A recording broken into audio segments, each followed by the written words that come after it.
નમસ્કાર friend, good morning. કેમ છો? ઓનલાઈન વિડિયો લેક્ચરમાં જય સર આપ સર્વ વિદ્યાર્થી મિત્રોનું હાર્દિક સ્વાગત કરું છું. ચેપ્ટર 3 છે મિત્રો. હવે બે ટોપિક બાકી છે. એક છે એ ટોપિક નંબર 15 જે આજે આપણે ભણવાના છીએ, સાપેક્ષ વેગ. બહુ મજાનો ટોપિક છે અને અગત્યનો ટોપિક છે.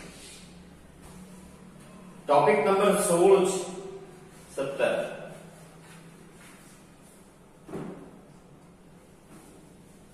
એક નદી બોટ વાળો કિસ્સો. પેલા હું તમને કહી દઉં કે કેન્સલ વાળું કેટલું. એક તો નદી બોટ વાળો કિસ્સો એ કેવો છે આ ટોપિક પછી. એ નદી બોટ નો કિસ્સો અને સાપેક્ષ સ્થાનાંતર.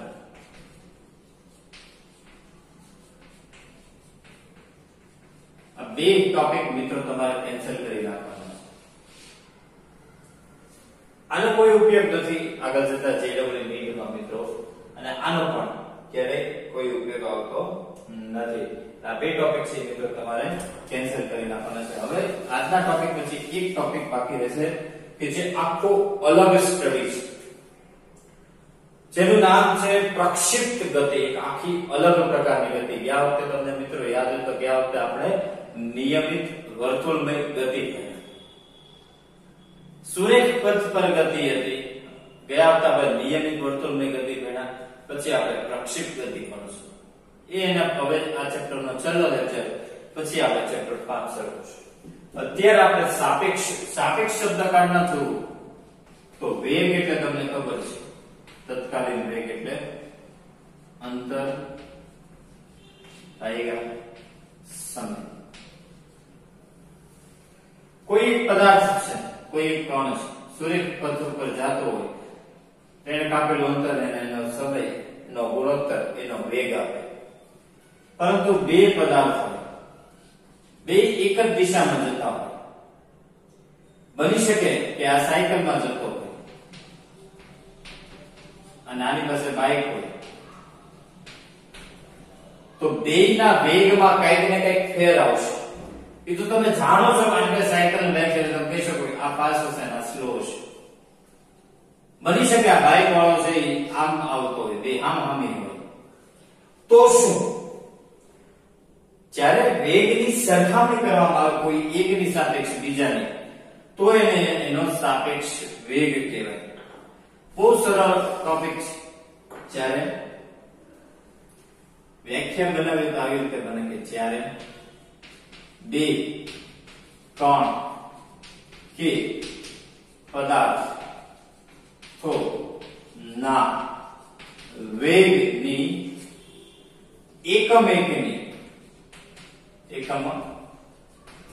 એકની સાપેક્ષ સરખામણી કરવામાં આવે તો તે કોઈ એક પદાર્થ કે કણની બીજાને સાપેક્ષ શું કહેવાય? સાપેક્ષ વેગ કહે. સમજાવો મિત્રો? માની લો કે કોઈ પહેલો પદાર્થ છે એનો વેગ v1, બીજો પદાર્થ છે એનો વેગ v2. તો પહેલાની સાપેક્ષે બીજામાં, તો પહેલો હોય એની સાપેક્ષે બીજામાં, તો અહીંયા શું આવે? માની લો બે પદાર્થ છે એના વેગ છે એ હામહામી પદાર્થ છે, હામહામી આવે છે. આ પદાર્થ v1 v2 એના એટલે કે અહીંયા આગળ એક જ દિશા,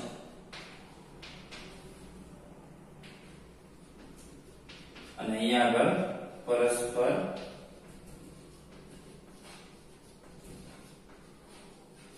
વિરુદ્ધ દિશા. તો શું થાય બેયના વેગ?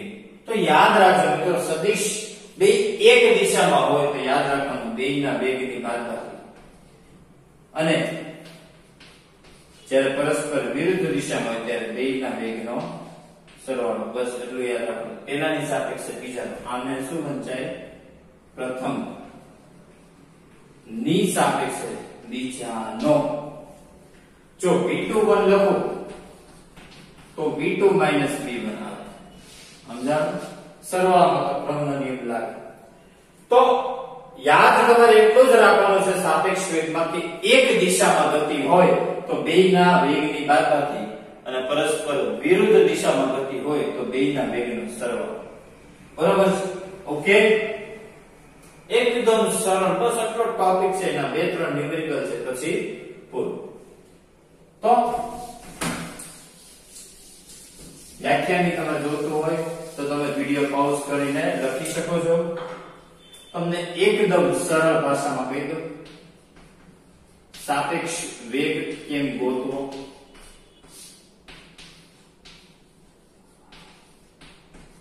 એક જ દિશામાં ગતિ હોય ત્યારે બંને ના વેગોની બાદબાકી. દાખલા તરીકે પદાર્થ A ની B ની સાપેક્ષે તો VA માઈનસ VB. અને નંબર 2 પરસ્પર વિરુદ્ધ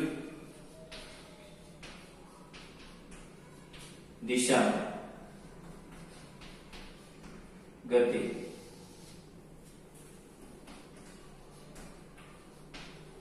બંનેના વેગોનો હરવાળો. શું કહેવાય? હરવાળો. માની લો કે A નો B ની સાપેક્ષ તો VA વત્તા VB. પતી ગયું. આ ટોપિક પૂરો. આટલું લખી લો એટલે આ ટોપિક પૂરો. Topic number 15. એકદમ સરળ. એક જ દિશામાં બંને પદાર્થો ગતિ કરે તો બેયના વેગની બાદબાકી પરસ્પર વિરુદ્ધ દિશામાં કરે તો બેયના વેગનો સરવાળો. જોઈ લો.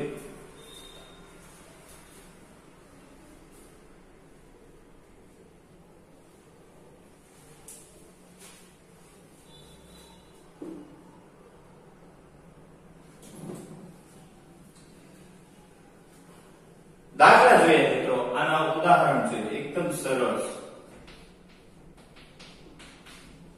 ઉદાહરણ નંબર 266. શું કહે છે? 120 મીટર લાંબી એક ટ્રેન છે. એનો પેલો ડબ્બો એ છે. કેટલા મીટર લાંબી છે? 120 મીટર લાંબી એક ટ્રેન. પૂર્વથી પશ્ચિમ. જો અહીંયા ઉત્તર હોય, દક્ષિણ હોય. આ પૂર્વ અને આ પશ્ચિમ. એટલે કે ટ્રેનની દિશા છે એ આમ છે.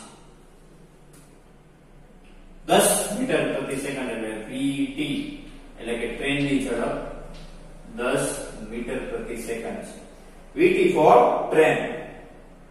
એક પક્ષી એ પશ્ચિમથી પૂર્વ બર્ડ BB 5 મીટર પ્રતિ સેકન્ડની ઝડપથી ઉડે છે. એનો મતલબ બંને પરસ્પર વિરુદ્ધ છે. ટ્રેન છે એ પૂર્વથી પશ્ચિમ છે, જ્યારે પક્ષી છે એ પશ્ચિમથી પૂર્વ છે. તો એને એમ કીધું ટ્રેનને ક્રોસ કરવામાં એને લાગતો સમય. તો કાંઈ નહીં, સમય બરોબર શું થાય? અંતર ભાગ્યા વેગ. અંતર તો એ કેટલું કાપવાનું? ટ્રેન જેટલી લાંબી છે 120. વેગ કયો? સાપેક્ષ વેગ. તો તમારી ઈચ્છોનો દિશા કેવી છે? વિરુદ્ધ. બે ની થાય બાદબાકી 10 ને 5 15 120 પતી ગયું. લ્યો પૂરું. માની લ્યો બે એક દિશામાં હોત તો કેટલું થાય? સપોઝ એક્સ્ટ્રા તો સમય કેટલો? 120 થઈ ગયા. બે એક દિશામાં છે તો બે ની બાદબાકી 5 તો એને વધુ સમય લાગે. જો તમે 20 5 100 22 5 110 24 5 120 બધું લાગે સમજાણો 8 અહીંયા 24 સેકન્ડ ઓકે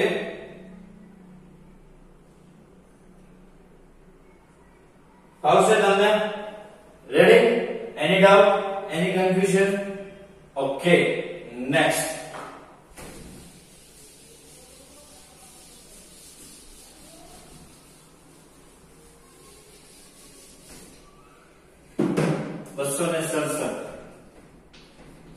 મિત્રો તમને યાદ છે આપણે સ્ટોપિંગ ડિસ્ટન્સ તમને કીધું હતું કે સ્ટોપિંગ પ્રવેગ a બરોબર v0/2e એવો એક કિસ્સો છે એક ટ્રેક છે એક ટ્રેન છે એ પસાર થઈ રહી છે v1 જેટલા વેગથી બરોબર ઈ જ ટ્રેક ઉપર આગળ માલગાડી છે ઈ પણ ઈ જ દિશા બેની દિશા એક જ છે આ માલગાડી બે એક દિશામાં છે હવે ટ્રેનનો ડ્રાઈવર છે આ ભાઈ ઈ જોવે છે કે આગળ માલગાડી છે સડનલી બ્રેક મારે છે તો એમ કહે કે તો ઈ પ્રવેગ કેટલો તો કાઈ નહીં બ્રેક બરોબર કાઈ નહીં વેગનો વર્ગ થઈ ગયા શું છે ટી સ્ટોપિંગ ડિસ્ટન્સ જ છે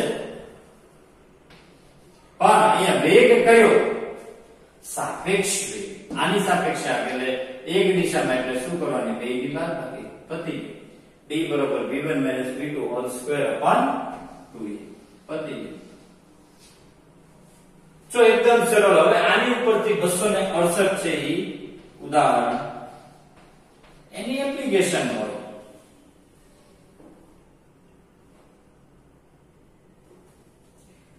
એમાં શું કરે કે ટ્રેન A છે ઈ 30 મીટર પ્રતિ સેકન્ડ થી જાય છે ઈ જ ટ્રેક ઉપર ટ્રેન B છે ઈ 10 મીટર પ્રતિ સેકન્ડ થી જાય છે 2 મીટર પ્રતિ સેકન્ડ સ્ક્વેર નો પ્રતિ પ્રવેગ લાગે છે આ શું છે પ્રતિ પ્રવેગ છે તો ડિસ્ટન્સ કેટલું હોવું જોઈએ સ્ટોપિંગ ડિસ્ટન્સ કેટલું હોવું જોઈએ કાઈ નહીં સૂત્ર છે d બરોબર v1 v2 એટલે કે 30 માંથી 10 જાય એટલે 20 નો વર્ગ થઈ ગયા 2 ગુણ્યા 2 ઘણા શું કરે ખબર આ 2 ગયા આ 2 આ ઘાત છે હો મિત્રો 20 નો વર્ગ કેટલો થાય 400 થઈ ગયા 2 દુ 4 કેટલા 100 મીટર સ્ટોપિંગ ડિસ્ટન્સ કેટલું 100 મીટર ઓકે તો 267 અને 268 રેડી એકદમ સરળ છે ટોપિક મિત્રો પછી આમાં કઈ વધારે કઈ પછી પડતું આમાં બીજું કઈ જોવાનું નથી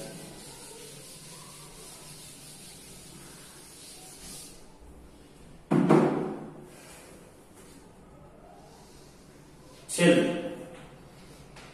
ઉદાહરણ નંબર 269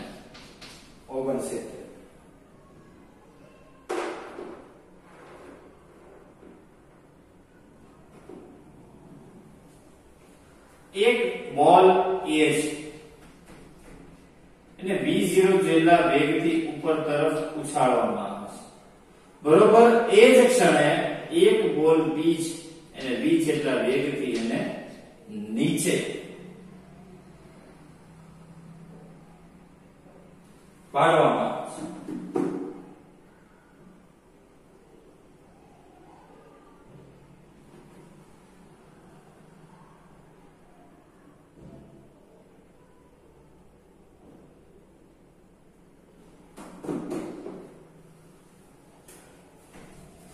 બોલ B છે એ મુક્ત પતન શરૂ કરે છે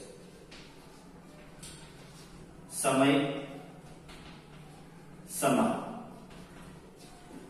માની લો કે t1 સમયે A બોલને ઉપર તરફ ઉછાળવામાં આવે એ જ સમયે B બોલને નીચે મુક્ત પતન કરવામાં આવે તો A ની સાપેક્ષે B નો વેગ કેટલો તો મિત્રો યાદ રાખજો જ્યારે પણ આવો કિસ્સો આવે કે એક જ સમયે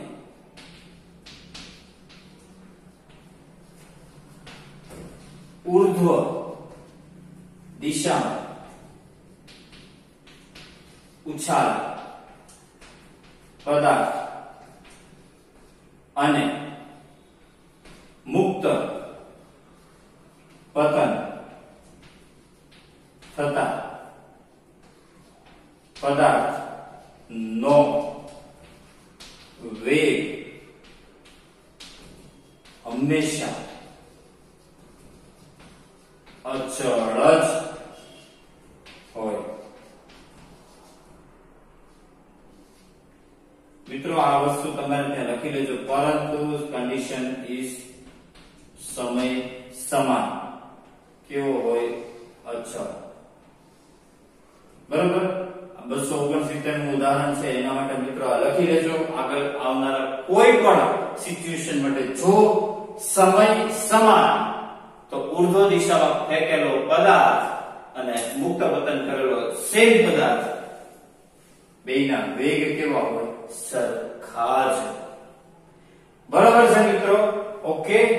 તો આ ટોપિક એકદમ નાનો છે, સરળ છે, જલ્દી સમજાઈ જાય એવો છે. હવે આ ચેપ્ટરમાંથી એક ટોપિક રહ્યો પ્રક્ષિપ્ત ગતિ, આખો અલગ ટોપિક છે. એમાં તમારે કોન્સન્ટ્રેટેડ રહેવું જ પડશે. ટોપિક ખૂબ સમજવામાં સરળ છે, પરંતુ તમારે એને એક વખત જાતે કરવું છે. એમાં આપણે ટાઈમ દેશું. સરળ. બરાબર છે મિત્રો? તો આ સાથે આ ટોપિક નંબર 15 થાય છે પૂરો. હોમવર્ક તમને લખાવી દઉં. આ તમે વિડિયો પોઝ કરીને લખી લેજો. Lecture number 13 homework.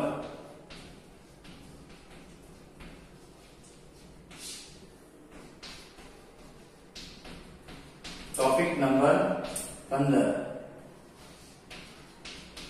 ઉદાહરણ નંબર 266 67 68 69 વત્તા CTP. હવે તો તમે ઓળખી ગયા છો CTP એટલે શું. આટલું હોમવર્ક છે મિત્રો. આવતા લેક્ચરમાં પ્રક્ષેપ ગતિ શરૂ થાય. તમારે એક્ઝામ આવે છે, સારામાં સારી રીતે તૈયારી કરવાની છે. અમે અહીંયાથી જે કઈ ભણવામાં આવ્યું છે ને બરોબર કંઠસ્થ કરી દ્રઢ કરી અને તમારે તૈયારી કરવાની છે. કઈ પણ ન આવડે તો હું કે દોરીએ સર ફિઝિક્સમાં તમે એની ટાઈમ કોઈ પણ બીજા ચેપ્ટરનું હોય, ત્રીજા ચોથાનું તમે સદિશનું હોય, એની ટાઈમ તમે અમને પૂછી શકો છો. અમારી સાથે તમે કોમ્યુનિકેટ કરી શકો છો. તો એની ટાઈમ તમે ડાઉટ સોલ્વ કરી શકો છો. સારામાં સારી એક્ઝામ દેવાની, સારામાં સારી ભણવાનું છે. બરોબર. હસતા રહ્યો, ક્યાંય પણ બહાર નહીં જતા, સ્વસ્થ રહ્યો, મસ્ત રહ્યો. તહેવાર આવે છે, તહેવારની ખુશી મનાવશો. સાથે સાથે તમારી તબિયતનું પણ ધ્યાન રાખજો. ઓકે. તો સમગ્ર જ્ઞાન મંજિલ વિદ્યાપીઠ પરિવાર તરફથી તમને એક્ઝામની ખૂબ ખૂબ શુભેચ્છાઓ. સારામાં સારી રીતે એક્ઝામ પાસ થાય, સારામાં સારા માર્ક્સ આવે, આગળ વધો, તૈયારી સારામાં સારી રીતે કરજો. કોઈ પણ ડાઉટ હોય તો અમે છીએ જ. બરાબર. ત્યાં સુધી સારામાં સારી રીતે ભણતા રહ્યો, હસતા રહ્યો, મસ્ત રહ્યો, આનંદ રહ્યો. Thank you very much. જય હિન્દ, જય ભારત.